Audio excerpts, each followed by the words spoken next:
Well, what you see in shipping is that right now we are at a point in time where ship managers and ship owners start to realize that the Internet of Things and analytics of big data is giving them a competitive edge or improving their efficiency. So the realization makes it that satellite connectivity becomes for vessels a kind of critical infrastructure. And critical infrastructure comes with mobility and always on.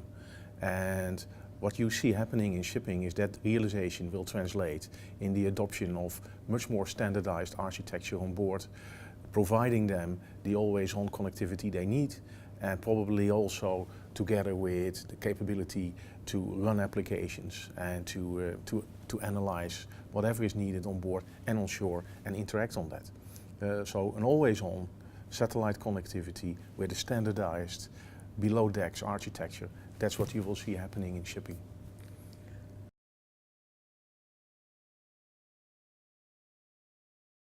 Well, Fleet Express on one hand is a satellite connectivity program, so it's based on our L-band, our proven L-band, and our KA Global Express satellites. But if you buy Fleet Express, it comes with an ecosystem, and it comes with that standard architecture. So Fleet Express will bring you enablement of applications, whatever they may be, but it will also come in a secure way. We will provide a cyber protection service on it, a managed cyber protection service. So it comes with the whole suite of application providers that are all eager to provide applications to the maritime industry based on that standardized platform that Fleet Express will bring. So it's much more about what you can do with Fleet Express, which is mind-boggling, than it is just the satellite connectivity. Of course, it brings you always on. And again, it brings you mobile seamless connectivity. But it's more important that it brings you the application programming interface that lets application providers bring you, as a ship owner, what you want.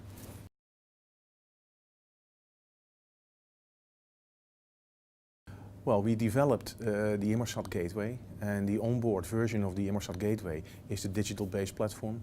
That digital-based platform allows application providers to trigger their own bandwidth on the vessel, so they can step into a kind of flat fee service level mode.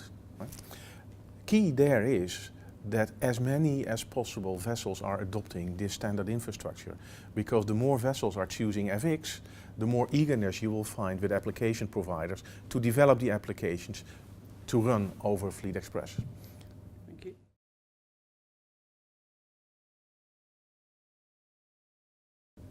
We are looking in several ways.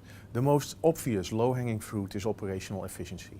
So we are dealing with parties that actually do operational engine monitoring and the likes. Right? So operational efficiency is one.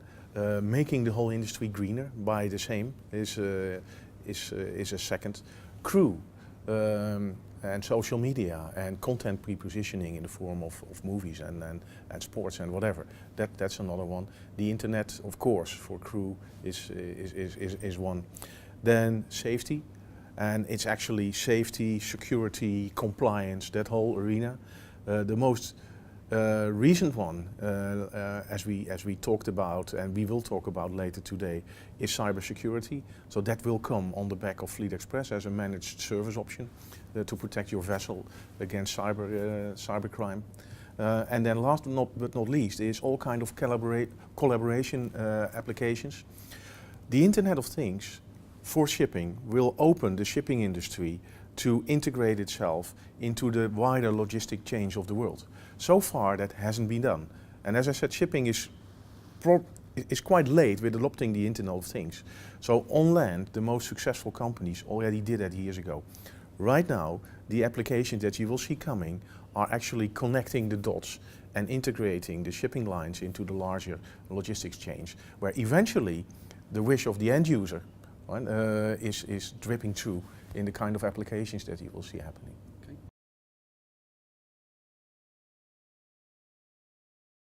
Well, we run very fast to stay ahead of this game. So we launched the fourth fifth generation satellite.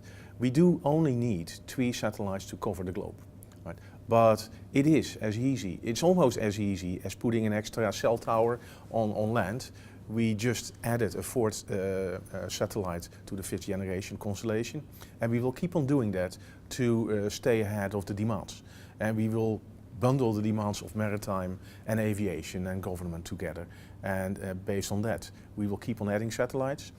5th generation, but at the time that the 4th generation is reaching the last part of its life cycle, we will launch the I-6s. And the I-6 satellites will have both L-band and Ka-band. So on one hand, you will keep the L-band for resilience and safety and the absolute mission critical portion, and we have the Ka-band for the throughput and the speed. And the satellites, the I-6 satellites that we will launch around 2020 are extremely powerful. I believe, but speaking top of my mind, that on the L-band they have the same power as the whole I-4 constellation, and on Ka-band each of the satellites are twice as powerful as the current ones that we are launching today. So it's an investment plan that goes for the next years, staying ahead of the game in terms of reliability and throughput.